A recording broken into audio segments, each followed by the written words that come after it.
We welcome you back. It is another edition of Inside Boxing Live, presented by PPV.com. It is Dan Canobio. It is Chris Algieri.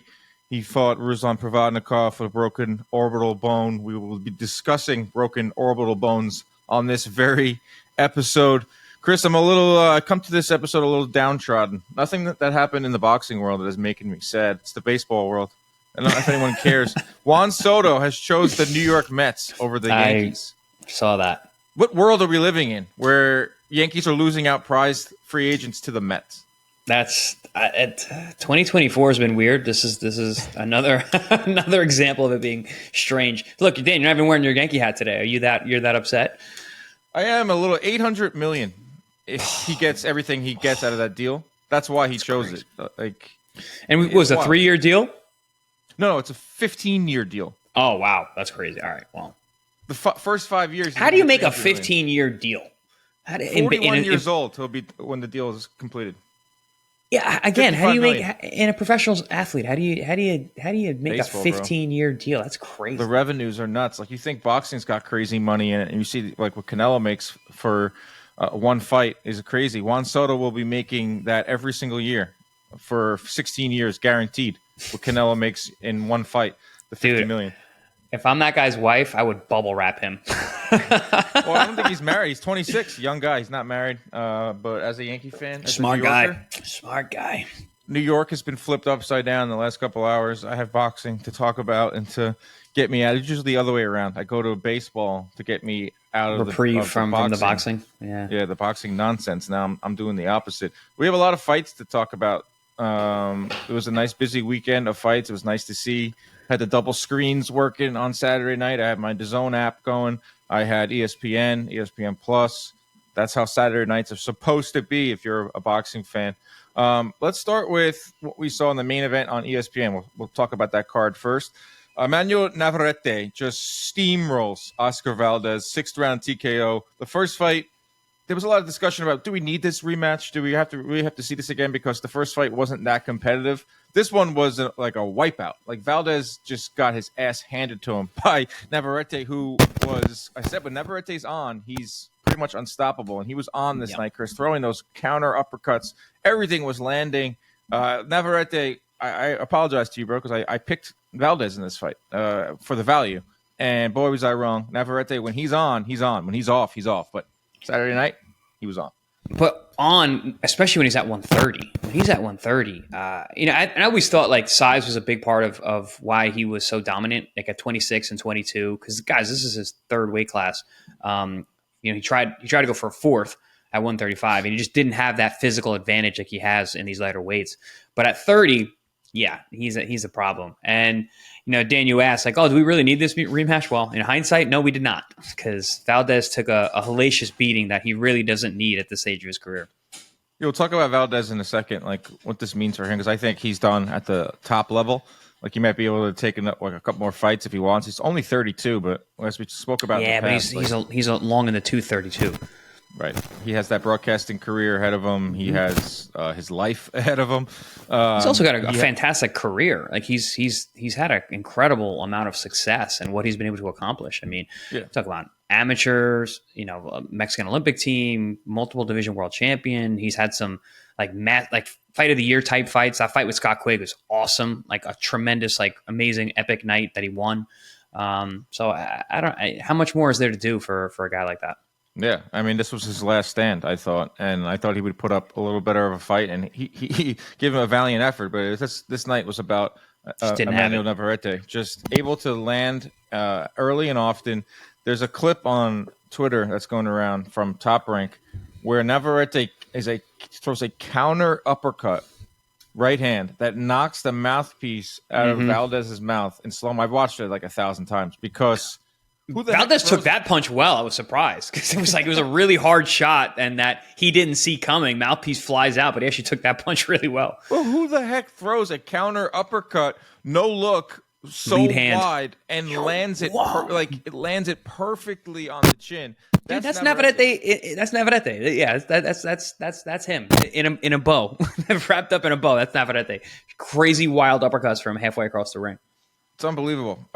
This guy is a force when like I keep saying, there's always this asterisk of when he's on because he went up to 135 against Baranchik. I guess that was just a bad night because he looked pretty bad in that fight and he ends up losing that. Goes back down to 130, and that's where I had all my pause. And that's where I had all my hesitation. Well, he looked bad with Liam Walsh, as well before going up to 35. Wilson, I keep saying Walsh. Liam Wilson, yes, who's a tough guy, good left hook, but.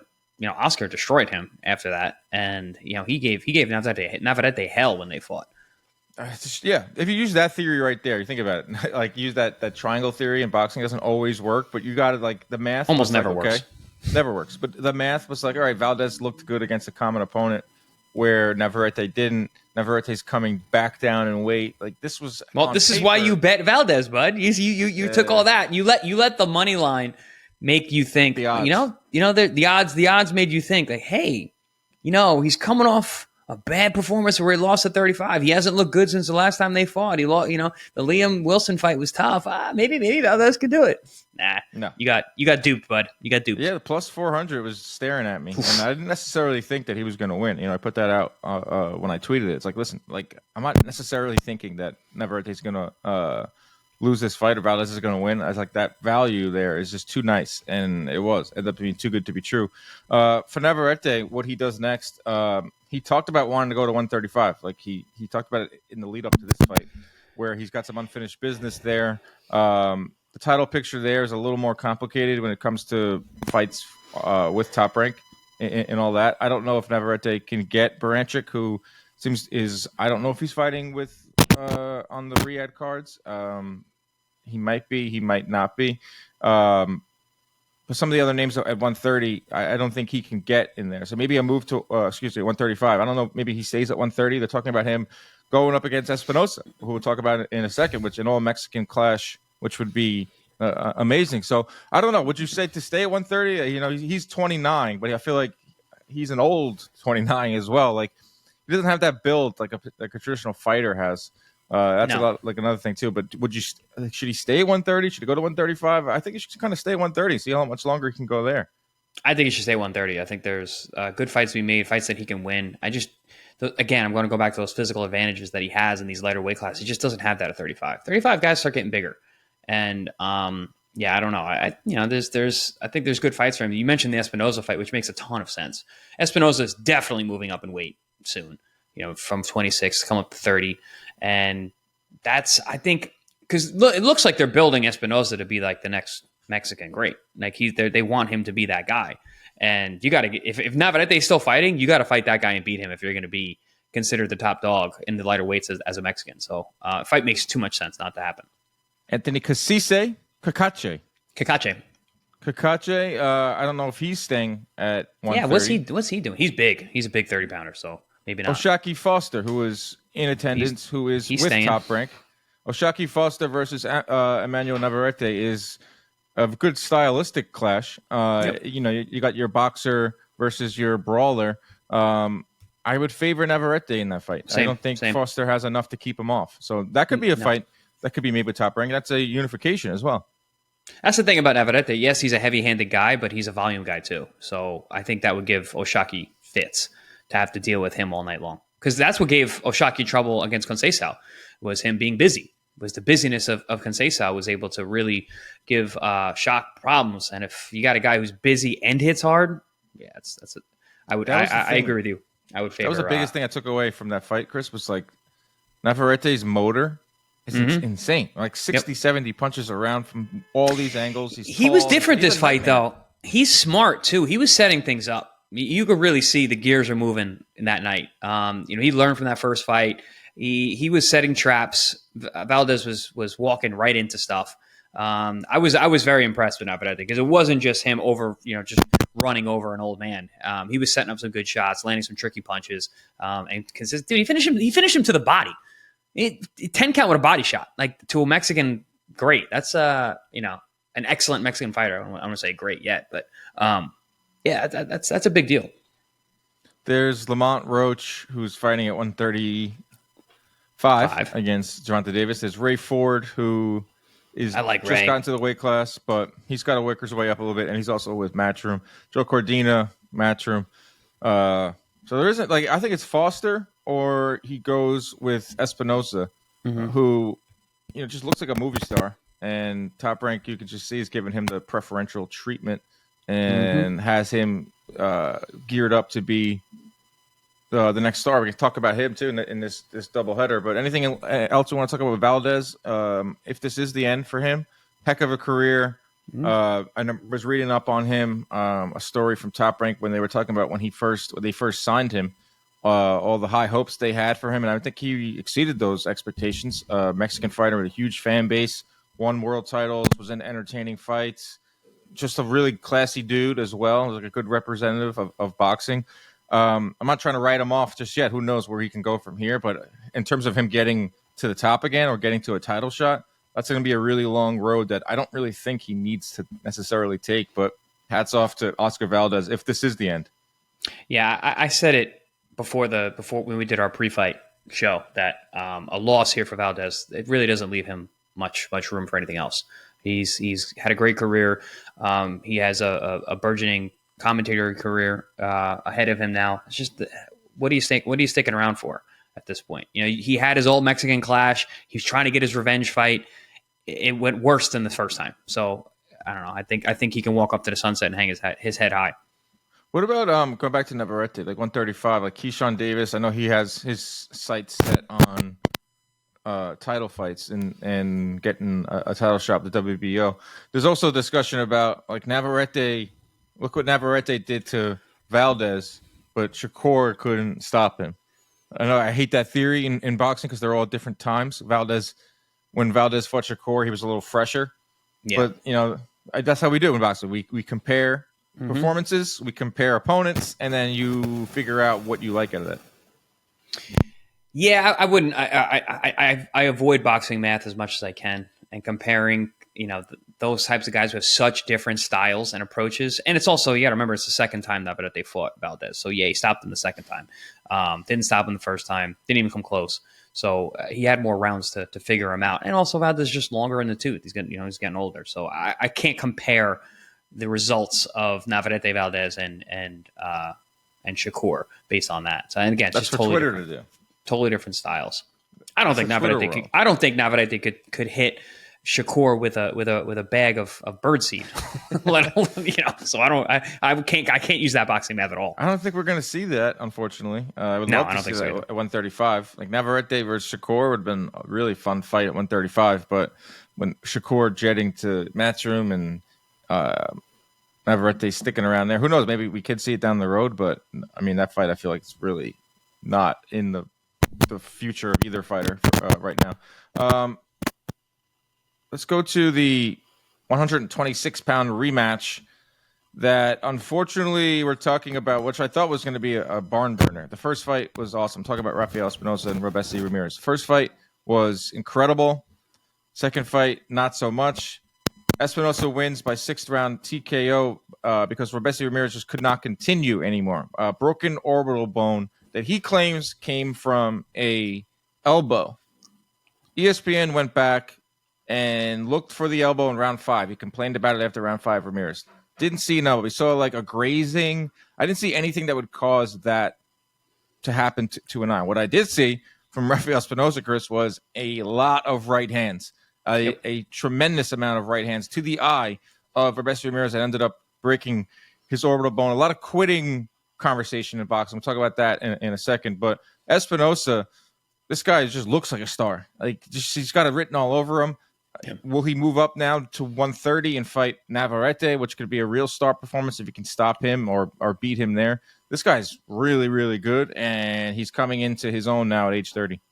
Yeah, I really think that first fight with Robeisy was really his coming out party because the world got to see him.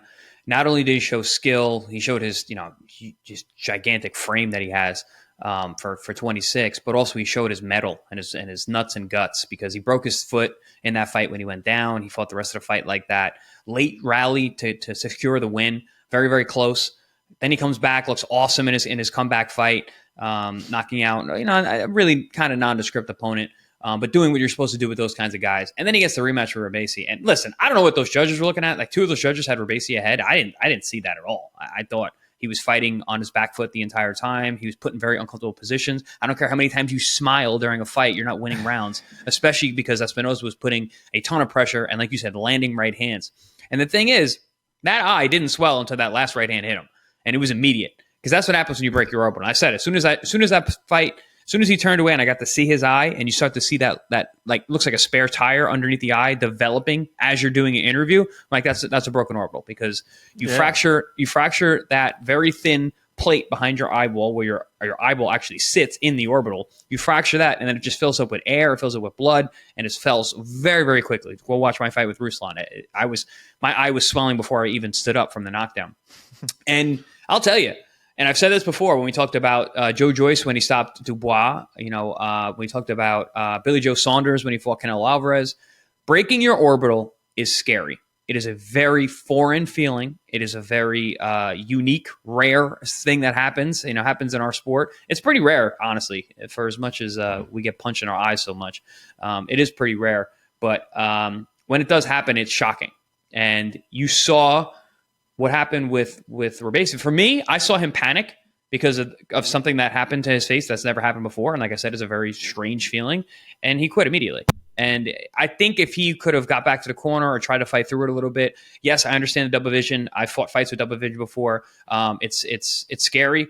But people have different ideas in their head about, going out on their shield or risking, life and limb, because that's what it comes down to in this fight, in this sport. You're really risking your life. Risking your vision is no laughing matter at all. But I do think he could have fought on, and he could have tried to figure out a way. He just didn't want to be there anymore. Yeah, there's no doubt he quit by definition. And when you use the word quit in boxing, it's almost, I think it's worse than being labeled a cheater when you're labeled a quitter. Because quitters get forgiven, cheaters don't. I'm sorry, cheaters get forgiven, quitters don't. Excuse me, I said that backwards. Twitters don't either. Twitter sphere. Twitter fingers don't. But you're right. Quitting in boxing, this discussion comes up a couple times a year when a fighter, and especially in a high magnitude fight like this, decides that they don't want to go on. We're sitting at home, we're watching, you're at the fight, and you pay money to go to the fight, or you're sitting at home and you pay for a pay-per-view. For this one was on ESPN, and you feel like, come on, guys, give me entertain me. I would never have quit. It's just a discussion that we have in boxing. It's a discussion that happens in boxing every so often where we have to kind of justify the scenario and all the proceedings in it. Whether it's his eye. Could he have gone on? Was he taking a lot of punishment? Do we like the guy too? Like, if we like, where is he at in his career? Is he towards the end of his career? Does he have a whole career ahead of him? Is he going to choose to fight another day? Like we saw with Daniel Dubois, he's like the ultimate story here of breaking his orbital bone, taking the knee, taking the L, and rebuilding his career to become a heavyweight champion now. So all that gets put into the sauce, and it becomes like a debate. We see guys on Twitter, or we see people criticism. He quit. Oh, yes, he did. Oh, well, he's the P word, or he should have fought on, and he went out like the B word.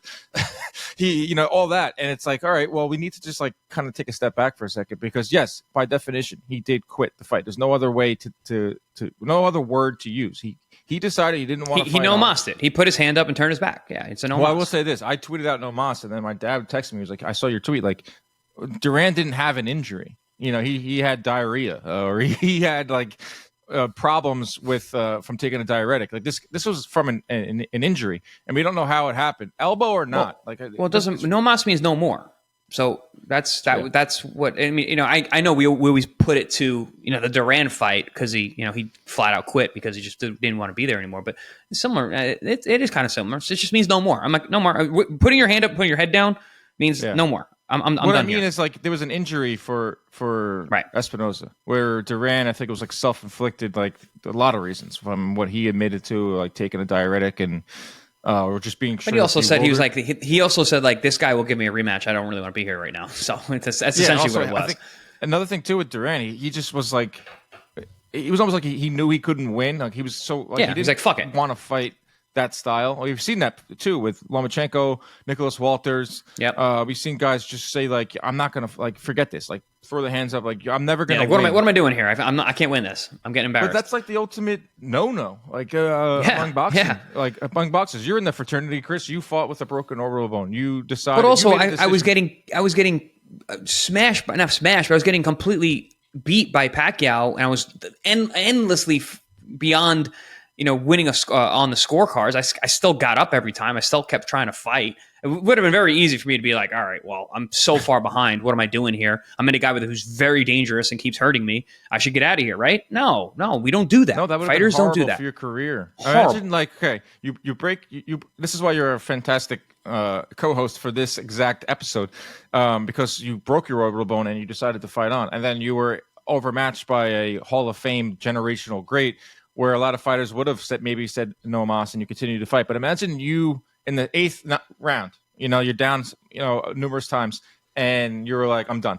Like you just waved it off in your corner, and think about the criticism you would take. Number one, like I don't know if you get big fights after that. I don't know if you get the Khan fight or they wouldn't have taken a chance on me. Absolutely not. It's just a pride thing, and I'm not. This is like the conversation too, because every time I'm it's a pride thing. Doesn't mean that Robeisy Ramirez isn't prideful. Like you said it perfectly yourself. It's like when it comes to the eyes, like you get scared. Like anyone, like if I look at my phone all day long, at the end of the night, my eyes feel like they're burning a hole in my face, and I'm like, this is kind of scary. So if you're in a ring and you're starting to see double vision from wherever it came from, elbow, punch, wherever. Some people freak out. You didn't freak out. You decided to fight on, and you ultimately won, and you got rewarded, and it changed your life. I don't know what's going to happen to Ramirez, but my main question from this, should boxing fans criticize fighters for quitting in the ring?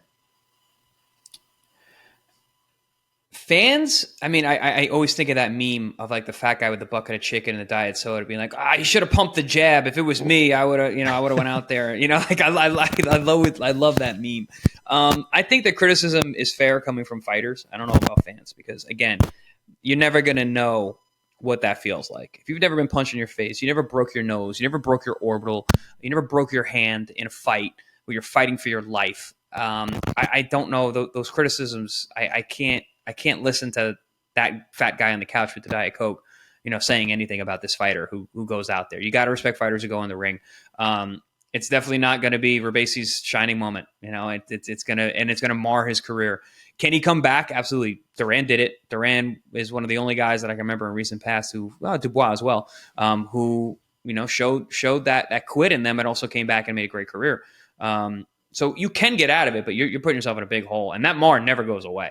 Right. If you've been labeled that, even if you come back and become an all-time great and become multi-time world champion and fight through it, think about the Klitschko brothers. Remember which one? Vladimir? No. Which one was it? Was it Vitaly? Was it Vitaly or Vladimir? Vitaly quit on a shoulder injury against Chris Bird, and everyone called him a quitter. But then he came back to be one of the most dominant heavyweights for a very long time. So you can get yourself out of that hole, but no one ever forgets that. That's there forever. It's on your record. It's in the public idea of what you are. So it's like the iCloud, man. It's in the cloud. It doesn't go away. Everybody saw you quit, so it never goes away. It's the culture of boxing. It's a tough man sport.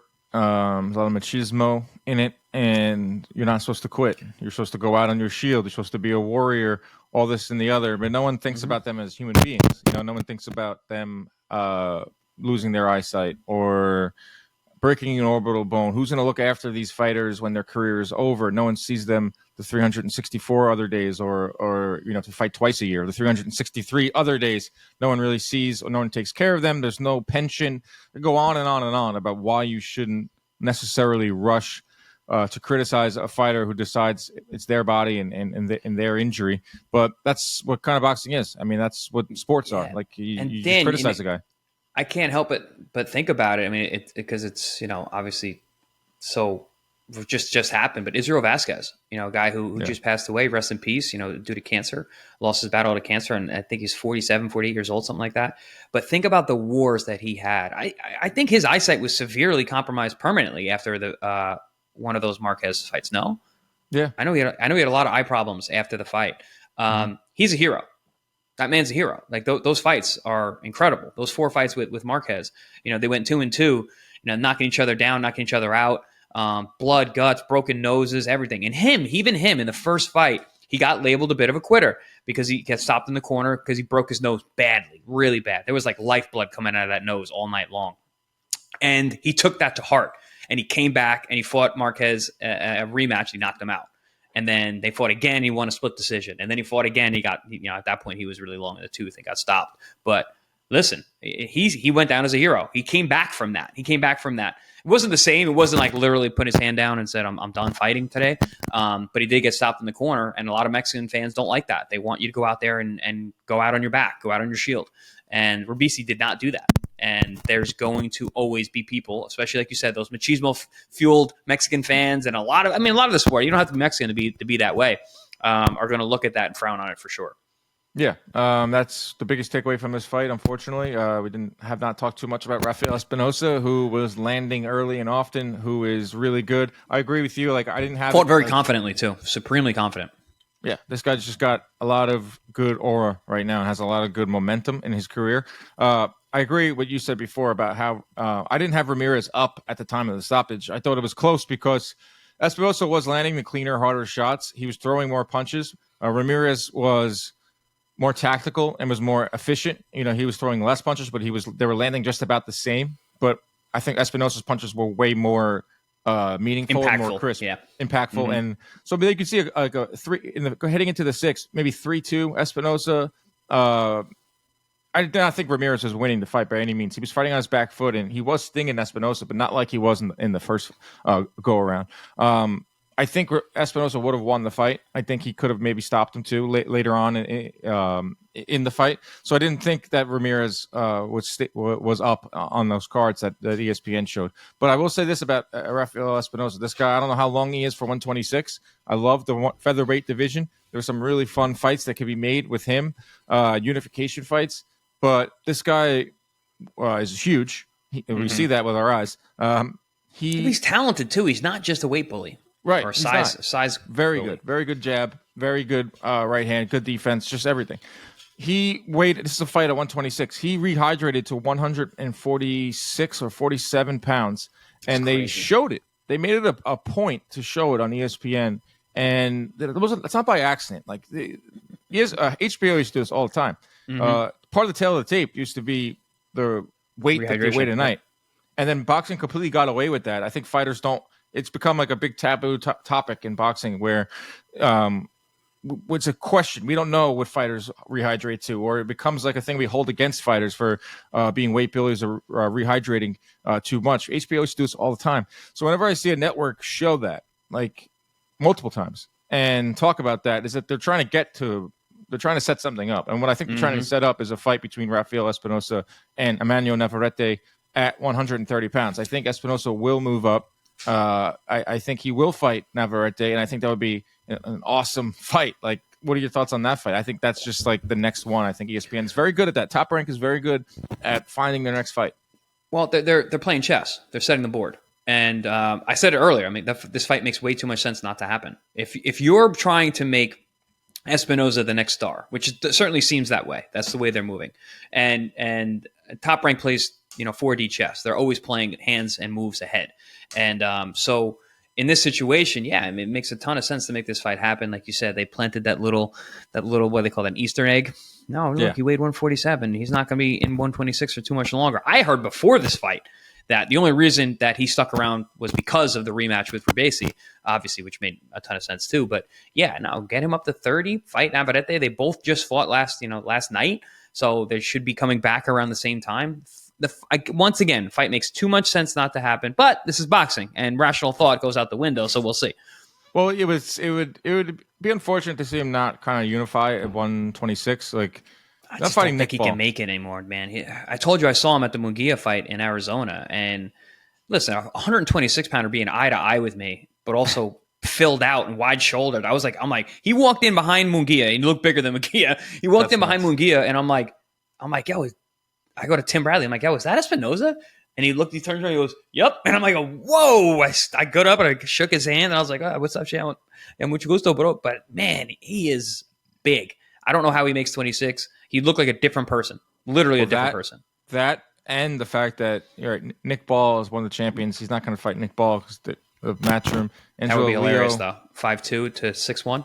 That would be an awesome stare down photo. Angelo Leo, I don't see him in that. Figueroa is fighting against Fulton. Luis Alberto Lopez is out. Ray Vargas we never know about him. Bruce Carrington, maybe, but he doesn't. They're not at the same level right now. Carrington doesn't have a belt. It doesn't make any sense to put Carrington in there with Espinoza right now. So I would not be mad at an all Mexican clash. Navarette versus Espinoza, regular ESPN. I would love to be at that fight, man. Oof. First quarter of 2025, I can see that happening. Do we have Mexican fans out there or listeners? Of course we do. Yeah? Okay, good. Because I say it all the time. I love Mexican main events. I love going to fights where it's all Mexico, or at least, even like the Canelo fights. We have so much fun Canelo fight weeks, right, Dan? Oh, my God. Yeah. And the Arizona shows, when I did Munguia, like the Top Rank shows, I love them. New Mexico, another great town with a lot of a strong Mexican fan base. I love going to those types of fights. Those are my favorite. Those are my favorite fights to go to. I think they got a good thing brewing here with Arizona. They went there a bunch of times. And it's a nice area. Like Glendale's has gotten really nice. Phoenix, that area is really getting built up. Everything's new. Everything's clean. It's very easy for the promotions in order, just logistically, how they maneuver everything fight week. It works. Yeah, and you saw the crowd on Saturday night. U.S. boxing market is not in the greatest spots right now, because a lot of the fights are just going overseas, and Canelo can sell tickets, Gervonta Davis can sell tickets. There's a few fighters that can sell tickets, and then it's like, all right, we have to manage our expectations. We put pretty much an all Mexican card in Arizona with a heavy Mexican population, and we scale it to 10,000. That's the right business decision. And you saw on Saturday night, place was loud. There was a crowd. I was just like, it fired me up when that Espinoza, when they were doing his ring walk, and then they were doing his fighter introduction. I was like, there's an actual environment. There's a buzz in the crowd, and it got me fired up. Hopefully we see more of that. So Espinoza Navarette, would not be shocked if that ends up back in Arizona next year. It's an awesome fight, and I'm all for that. What else happened on this card? Teofimo Lopez joined the desk with Mark Kriegel. Had a lot of interesting updates. Obviously, talked about the Eddie Reynoso partnership. Said that his dad is the one that pushed for it. His dad said that you needed some fire back. I'm going to get you back to those Mason Menard days, those Richard Comey days, those Magdaleno days, which I think are kind of in the past because it just comes down to weight. 135 TO is different than 140 TO. Anyway, he seemed a little more mature. Then he was asked about names that he wants, and he brought up Devin Haney failed offer. He offered Devin Haney a fight, 55-45 split in favor of Teofimo, $4 million offer. Who knows how real that is? We never know with these offers. But then he starts naming names like who I want. He's like, Kriegel asks him, what's 3 names that you want? He says Gervonta Davis, Boots Ennis, and Crawford. I don't know how realistic any of those fights are, though. I know the one I want to see the most. Teofimo versus Gervonta is like a can't miss fight. Just 2 smaller guys. There's no weight problem there. Explosive, like everything. That fight was super athletic, great boxing IQ. Even stature-wise, you can see he was not tall for 140, and obviously we know Tank is pretty short. But and we've seen them sparring back in the day when they were like kids. Like it's great. It's entertaining. I mean, high level stuff. Yeah, that's the fight. Those other ones don't even make sense to me. The Boots and those kind of throwaways in my opinion. But Tank, if that could be made in a wet dream of a boxing fan, but that gets me fired up. He was like, Teofimo was a little all over the place, like he is in any interview. Dropped an F-bomb on ESPN and then started thanking Disney in the same. He said sorry, and then he started thanking Disney. Went on some weird Disney rant about how awesome they are, how many people he's shaken hands with over the years, the best partnership ever. It was nice to see him at a Top Rank show, and it was nice to see him on ESPN. It was nice to see him say that. I will have it. We will be fighting in the first quarter of 2025. So I guess that him and Top Rank have put their issues behind them, or the litigation behind them. Resolve the issues, which is a good thing. He's one of the best fighters in the world. We need that guy busy. And that's. Oh, we didn't talk about this. What about Miller Lite partnering with Top Rank? That's great. Big move. You didn't see that? I did see that. Yeah, that means something. It might not mean much to the common folk out there, or like the casual fan. But whenever you can bring something as popular as Miller Lite, or something as like that big brand, yeah, and team it up with boxing, and that's huge, and that's big. It was Bud Light for a while. And yeah, I personally don't like Bud Light. I just don't like the taste drinking it, or like where they stand. No, I don't care about the stance. I'm talking about the drinking. I don't like the flavor of it. I'm definitely much more of a Miller Lite guy than a Bud Light guy. I can't drink Bud Lights. Ugh. Bud Lights were the choice in like high school. Like I could drink. Like I'm not a big drinker, but I remember like drinking like 12 of them, and like it was nothing. Yeah, it's basically hydration at that point.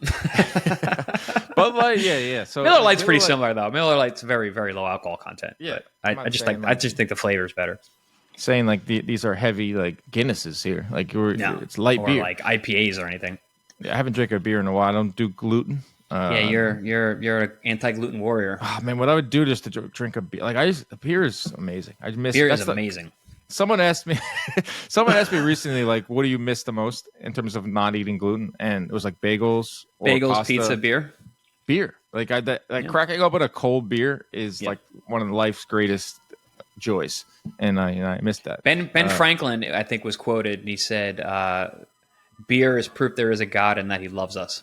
I feel like I've seen that sign somewhere in Vegas, or like on a T-shirt, like or beer. Just in some random beer bar. Just beer quotes. Beer quotes. Well, but with Bud Light, Teofimo like took credit for that. That was like when Teo was in his really delusional, at his most delusional. He would wear the Bud Light hat, and he would say like, "I'm the reason why Top Rank and Bud Light or together," like hilarious. Or like he would like tag Disney and be like, I met with Disney CEOs, like Disney's talking to me. I'm like, dude, I love you, Teo, but like Disney's not talking to you. Like they don't even know who you are. You're a boxer. Like ESPN and Top Rank are most likely going their separate ways at the end of their rights deal in August of next year. Like they're on at 10:30 at night. Like. We could discuss that too. Like I've heard plenty. Thank God those fights were short the other night, because that was late, man. That's not a Top Rank thing. Like people like I usually make a big stink about it when they do a triple header and they start at 10 p.m. and it's usually after UFC fight night, or it's usually UFC has a pay-per-view, so the UFC will do their show from 8 to 10, the prelims, then they'll put boxing on afterwards, or the boxing will come on after college football, or boxing will be pushed back, like it was the case for this one, to 11 p.m. because there's like a volleyball game, or like there's a soccer game that goes into overtime. Like that's kind of like how boxing is treated at ESPN. And I'm not shocked if boxing fans out there can see that Top Rank and ESPN, their rights deal ends middle of next year and summer of next year. And we'll talk about this right now. Bob Arum did an interview with, I think it was the women's show with Christina, what's her name? Cynthia Conte. And Bob Arum told the interviewer that we're shopping around Top Rank. We have a meeting with DAZN scheduled to potentially put Top Rank fights on DAZN. That would be crazy. That's probably what's going to happen. I mean, DAZN seems to be taking over everything. And if the ESPN thing falls through, which there's been mutterings of it, it's been mutterings for that for years, let's be honest. But we'll see. I mean, listen, if all your boxing is in one place, is that such a bad thing? Well, for the fans, probably not. But for the fans, the prices would go. Expect DAZN to go through the roof if they get Top Rank. They're already increasing their prices. They're not lowering their prices.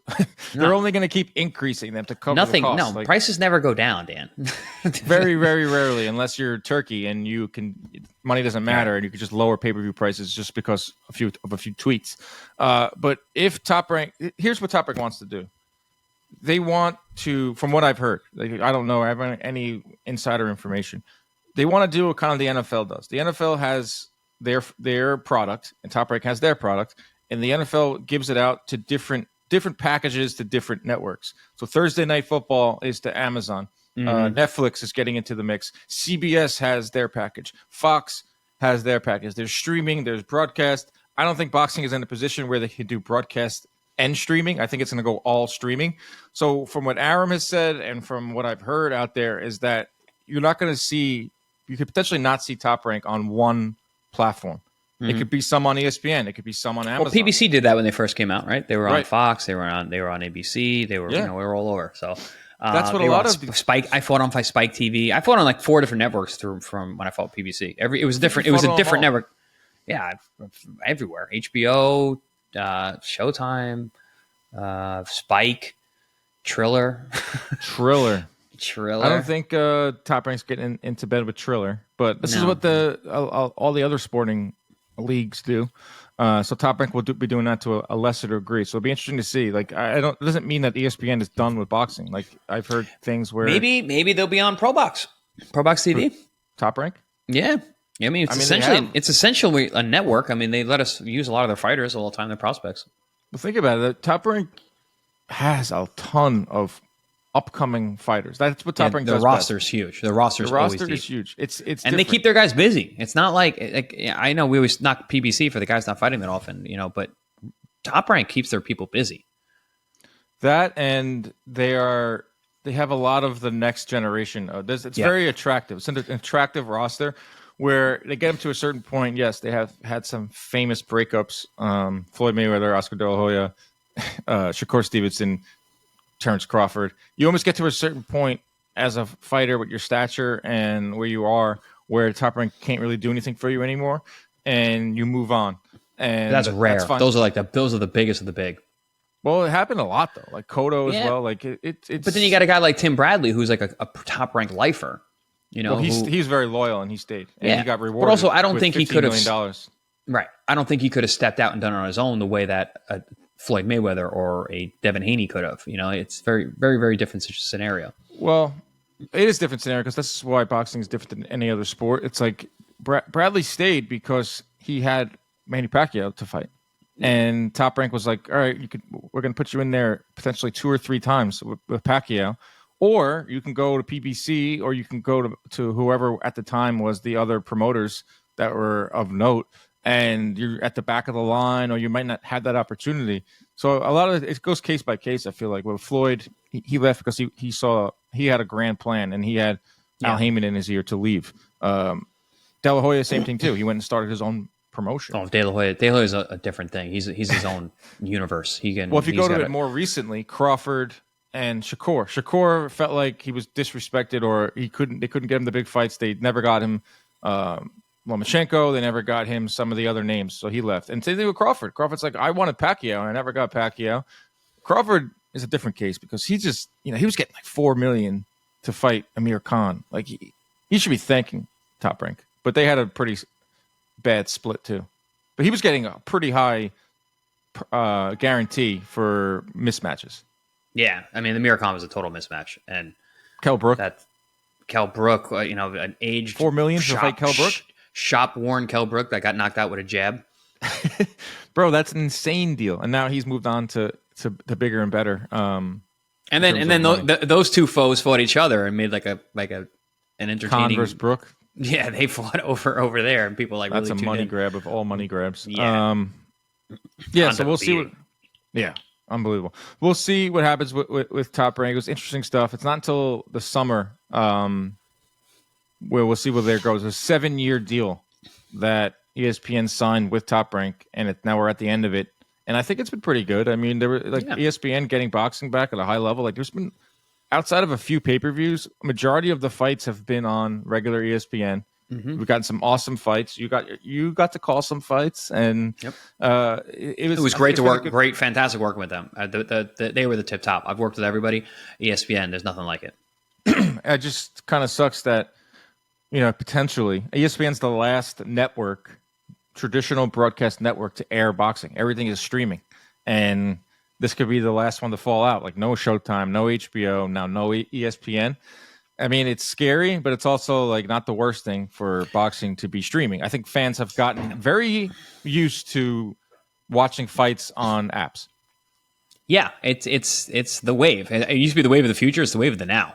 And I think we've talked about this over the past couple of years while we've been doing this show. Like, yeah, streaming is the future, guys. This is where it's going. Unfortunately, I was fighting during like the transition. It's like I remember like my older fans, I mean, in terms of their age, their chronological age, being like, "Hey, what do I watch the fight? Like, what's it on?" You know, like, well, it's on DAZN. DAZN. What's DAZN? You know, it's like it's hard for those older fan bases to get on the streaming platforms, but it's becoming more and more, you know, universal at this point that everyone, even my grandpa watches his Fox or CNN on a streaming platform. So yeah, everyone has a Fire Stick. Everyone knows how to work. You know what's funny is watching one promoter one by one. Each promoter one by one bend the knee to DAZN or bend the knee to streaming. It was Leonard Ellerby. He said, "We're not putting our fighter on some app," and then now they're fighting on Amazon.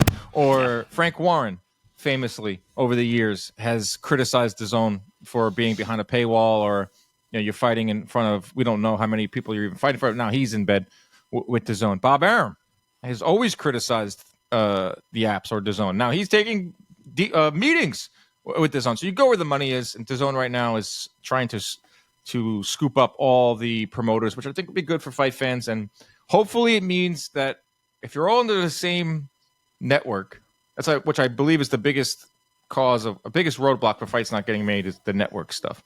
If you're all under the same umbrella, you would think that fights would be easier to make. But we've seen this before where promoters are under the same umbrella and fights don't get made. But it's one positive to look at with all that. Let's go over to the Matchroom card on DAZN. Richardson Hitchins defeats Liam Paro. Close fight for the first 4 rounds until Hitchins just took over, man. That jab was lethal. That right hand, lethal. Really, really good performance from Hitchins. Not the most exciting style, and you might not go back and ever watch Hitchins versus Paro ever again. But this is what Hitchins is. He is a nightmare to deal with. He has a really good jab. He is a very good boxer, and he is now the IBF champion at 140. Got another New York champion. That's awesome. There's not many of us, so that's good. 50 Cent posted about him. Yeah, guy I used to spar with all the time in Brooklyn. Richardson Hitchins. Yeah, great jab, long, big for the weight class. But I'm going to say this, man. He's disciplined. He is a disciplined left hand. He doesn't take risks. He worked on his right hand because he was fighting a southpaw. He's a sniper out there, man. He's out there being a sharpshooter. Stays long, uses his size, his reach advantage, gets that jab going, does not take risks, does not want to trade with you. Fights, and he makes you fight on his terms, and he doesn't go out of his shell. He might talk a lot before the fight, talk a lot even during the fight. He does not break his style, and that shows a tremendous amount of discipline and focus. And to do that for 12 rounds, man, it's impressive, especially with a guy like Paro, who he can be tricky. He's got some pop. He's a southpaw. I was, we did our last show and we were kind of talking about this, and I didn't think about this fight enough. And then I'm thinking about it, and I'm like, nah, Hitchins is going to win this fight. I think the size is a matter. And then I saw them weigh in, and I was like, yeah, well, Paro's a much smaller guy. And Paro didn't look like to be in that great physical condition. Did you notice that at the weigh-in? Yeah, I know. He looked like a little soft in the midsection. I didn't know if he usually looks like that. But that was odd to see a guy at 140 who didn't look all that lean, in the midsection. So, but as soon as I saw that, and when we did our picks, I had Hitchison by decision. Yeah, I'm not trying to take anything away from Paro, but he was like the new kid on the block. Like, he beats the boogeyman in Matias. No one had that. He's this new young fighter. That yeah, no but like really he beat like Montana about. Love, who was just ripe for the picking. He beat that guy. Who was that other Aussie guy who was like Brock, who literally could not fight. He just had a great sterling record. And then, he got Matias and he exposed him. So yeah, he had like this run of these 3 guys that he beat that were all name noteworthy, but if you really look under the microscope, they weren't that good. And whereas if you look at Hitchins, it's the opposite. If you need to really finally look at his last couple fights. I'm gonna pull up his record right now. I had it up before. Where is it? He's been tested. Yeah, he's had a good run. So the Lemos fight, which actually in hindsight looks worse because he struggled mightily in that fight, and then Lemos got absolutely demolished by Keyshawn Davis. Jose Cepeda, Sean, super old, but guess what? He's still 120, 108 at him. John Bauza, who's talented, 188, dropped him. Yep. Yomar Alamo is a guy that actually gave Paro trouble, and he completely dominated him and stopped him. So he's coming off a string of victories that none of the guys are really noteworthy per se. But if you really look at the performances, you're like, you know what? This guy's good. So that's what we got. Got another world champion at 140. Yeah, another champ. We'll get to that in a second. Not trying to take anything away from Paro, but you just kind of peeled it back a little bit, poked some holes in his last 3 wins. But he was this Australian fighter. They come with a lot of fanfare to the States, and he has a big puncher. Promoters love them. There's a strong market there. Big puncher. We all that above. We were looking at Paro versus Haney, all that and the other. But you had to get past the guy in Hitchins, and I said Paro just didn't have any answer. After the 4th round, he got completely dominated. He could not figure out the jab of Hitchins. Hitchins threw, I'm looking at this right now, he threw 50 more jabs than power shots. He landed 30% of his jabs. He landed 30% overall. Hitchins, he limited Paro to just 17%. And that's what Hitchins is. I mean, he's going to jab you to death. He's going to have a laser right hand. He's going to be 60-40 in terms of jab to power ratio. And he's going to keep it's usually wider, but he had a southpaw in front of him, so he had to throw the right hand more. Usually it's more jab. What does that say? That just speaks to his discipline, like I said. Discipline and focus. To his game plan. Yep. I mean, a great game plan. He's as a person and personality, like he could be a little like frustrating with his smack talk, and he's looking for all this validation from fans and validation. He takes that boring thing to heart a little bit, but not in the ring. Why is Devin Haney so successful? Because he fights kind of the same way as Hitchins, and he just doesn't care what it looks like. He doesn't care if they're booing in the crowd. Doesn't care if he's not listed as one of the most exciting fighters. He cares about getting that W. And Hitchins is undefeated. And gets the win and get the bag. Get the win, get the bag. Love that. Looking at 140, interesting division. You got Hitchins. This weight class has been topsy-turvy for the past 18 months. Really strange. Now we have a new champ. We have Hitchins, IBF champ. Teofimo, WBC champ. Venezuela is the WBO champ. And then you have Alberto Puello, who is the WBC champion who got elevated with Devin Haney as the champion in recess. Like Hitchins, Teofimo, that's what Hitchins called for after the fight. Don't see that happening. Teofimo did not mention Richardson Hitchins' name. Would it be? I think you'd give Teofimo fits. I think give anyone fits. Hitchins. Yep. I've been saying that for years. I think he gives everybody an issue. I don't know if he beats all the guys. I don't think he's going to be the guy who's going to rise to the top and take over all the titles, but gives everybody trouble. He's a difficult style. He's really big for the weight class, cuts a lot of weight. Tall, long, 74-inch reach at 140 is crazy. And he's disciplined, man. Those guys, you got to get him out of his shell, and he's just not shown to be susceptible to that. But very strange weight class. Valenzuela, excuse me. He's another guy. He's tall for the weight class, 5'11". He's got power though. Yeah, he's fighting Gary Antoine Russell. Yeah, I love that. Coming off a loss, gets right into another title fight. Puello is tough. He looked really good against Russell. Actually, I was impressed. He fought a very smart game plan. So very interesting weight class. A lot of fights that I'd have to really look and study to figure out who's going to come out on top. None of these guys are calling for unifications. Though. Like I know. Besides Hitchins, I give him credit for calling out Teofimo. That could be a great New York fight. But that's also the biggest money fight available for him, too. It's not just unification. Like, Hitchins-Haney would not be a aesthetically pleasing fight by any means. It would be like the Spider-Man meme. I don't think there'd be any clamoring for that matchup. They're going to be staring at each other. They're the same fighter, essentially. So what's going to happen in that fight? Like I think the name recognition, and I think it could be made. I wouldn't say they're the same fighter because I think Haney's a lot more offensive. He's got a deeper bag. He throws uppercuts. He throws body shots. But when Haney is the more explosive offensive fighter in a fight, it's not a good sign. It's not a good matchup for like a barn burner. It'd be a good matchup for boxing fans. If Hitchins Haney's the next fight, I'll be excited for it. I think a lot of fans will be excited for it, but it's not going to. The trash talk will be great. The back and forth will be excellent. I'll tell you that Hitchins, he's just a Brooklyn kid. Like he can talk, and you might not love everything he's saying, but he's gonna drum up some stuff. He got a little bit of a personality. But Hitchins Haney, maybe could happen. I mean, Haney does have like a decent working relationship with Matchroom. I think Haney's just waiting for the Ryan Garcia rematch, or just waiting. I think he's just. I don't know what's going on with Haney or Teofimo. Teofimo's not mentioning any of these champions. Valenzuela is fighting Russell, like I just talked about. Puello is just a dude who's really tough, but like no one's exactly clamoring to watch him fight. So weird division, like you said, topsy-turvy in terms of the parity of who's champ. Really tough to see any of these champs face off with each other. I guess the closest we can get to unification is Haney versus Hitchins. Don't see that. I don't see Devin Haney's first fight back being Richardson Hitchins. No. And the IBF thing too, the rehydration clause. Do you think that's like deterring guys from getting in the ring, like fighting for the IBF title? That 10-pound rehydration thing? It could. I mean, it's a really bad rule. It makes zero sense. Stupid rule. It's so stupid. I think it hinders Hitchins' chances of fighting someone. Yeah, guys. If you got a bigger guy in the weight class, he's not going to want to do that. Dude, Haney would have trouble with that. He puts on a lot of weight at the fights. So that's what I meant.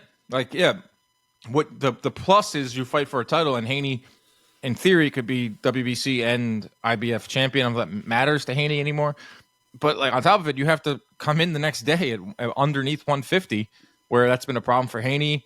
Like Teofimo, I don't see him being a problem for him. He's a smaller guy. Yeah. But that rule is so ridiculous, and I don't know if that will hurt Hitchins, but hats off to Hitchins. I mean, we have a new name at 140. This guy and we got a New Yorker, baby. We got a New Yorker. We got a Yankee hats off to him.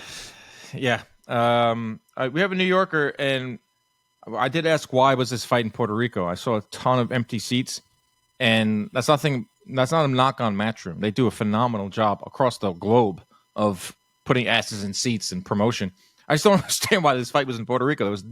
Neither were Puerto Rican. Like, Puerto Rican fans are some of the best in all of boxing. I've called fights in the middle of nowhere in Puerto Rico, and they turn out. That part kind of sucks. So you talk about New York. Let's get Hitchins. Yeah, but even the theater. So if you look at the whole card, like Liam Paro, Australia, Richardson Hitchins, Brooklyn kid, Mark Castro, Mexican American, lost to a Argentinian.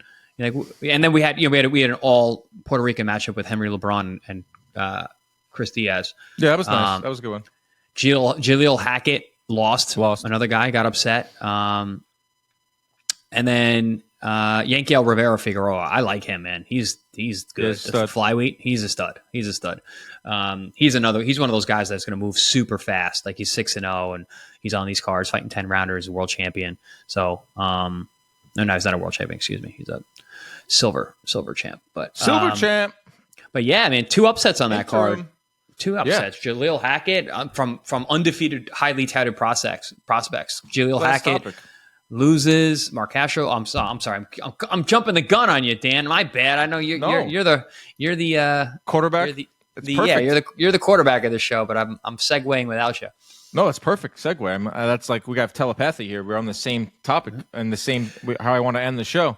So Jaleel Hackett loses. He's a prospect, highly touted prospect of Matchroom. Mark Castro, a.k.a. the Elon Musk lookalike, loses, who was flirting with losses for a while now, finally gets that L on his record. But another highly touted prospect out of the amateur system. Both lose on the same card. Julian Williams on Twitter says, the Matchroom matchmaker needs to be fired. How can you put these guys in there and get losses? Eddie Hearn replies, says, what the hell are you talking about? Like if Hackett and Castro can't beat these guys, then they're not the goods. And it doesn't mean their career is over. I usually agree with a lot of Julian Williams' takes. He's a really good boxing mind and seems like a really rational guy. He has a lot of Twitter takes out there. This is an L take from him. I 100% agree with Eddie. Eddie went on the offensive with one of his interviews saying, listen, if you can't beat these guys, then you don't belong with Matchroom. And I thought it was a fun conversation where there's 2 ways to build a career. You would know this perfectly. Like, soft touches, okay, that's great for first 5 to 10 fights. But eventually you're going to have to get in there tough as a prospect. And in these 50-50 fights that I call for MVP, with undefeated fighters, like those are the ones you don't really hear about, you don't really see, you just see on the box rec. But those are the ones that like separate prospects from moving on to the next level, and that's what happened with Hackett and Castro. It seems like we're in a new era now. We're not getting the soft touches, the 20-0s. You get those 20 fights that you're heavily favored, supposed to win all of them, and not even really. You're going to get tested a little bit here, a little bit there. That's how things were in like the 90s and the early 2000s. We're not really seeing that anymore. We're seeing a lot of guys coming with big amateur backgrounds. They're going right into world title fights within 10 fights. We're not seeing that old formula. It's like, all right, get to 20-0, now we get a title shot. You're seeing guys tested a lot earlier. And listen, when you test people, some people break and they lose. Mark Castro lost this weekend. Jaleel Hackett lost this weekend. And you, as a promoter, you can't put on these prospects versus cab driver fights and build a card. So especially because now everything's on TV. Remember back in the day, dude, those fights weren't on TV. When you had guys getting blasted out by prospects, those weren't on TV. Nobody wants to see that. It was deep on the undercard that was off TV. Now everything is filmed. Everything is out there. Everything's streamed. Yeah. So you can't have those matchups anymore. Good point. Because it's really going to turn people off. So yeah, I tip my hat to Eddie's take on that. It's like, hey, what are we going to do? He's supposed to win this fight. He didn't win the fight. Okay. I think fans are like now have turned a new leaf, and like they want to see prospects in there tough. Like they want to see what they're made of. And there are some people out there that didn't really believe in Mark Castro, and he goes in there and he has a bunch of close calls, and then he loses. And like, all right, yeah, like you're rewarded for your thought on him, or he's the goods, and you see him move on. Like that's the only way to do it. And I just thought it was an interesting take from Julian Williams, and I thought that Eddie. He was given like a layup and he dunked it home, and because I believe in that, and we see it from Top Rank, we see it from a lot of promoters that are now putting these guys in tougher. I will say this finally: Top Rank is ruthless though, because when you lose, they cut you immediately. I don't hate that either, but ruthless. Who was the heavyweight? I didn't put it in my notes. That's why I'm forgetting. The heavyweight, the Olympic kid who fought on Saturday night. Did you see the guy he fought? Yeah, like, unfortunately, yeah. What the hell? Like, where? Come on! Like, this is not like. Yeah. It just didn't aesthetically looked horrible. Like, that's exactly what I was saying. Like, you're not supposed to see those fights. Those fights are not supposed to be. Those are supposed to be deep in your record. No one's supposed to know about them. You're not supposed to be on ESPN.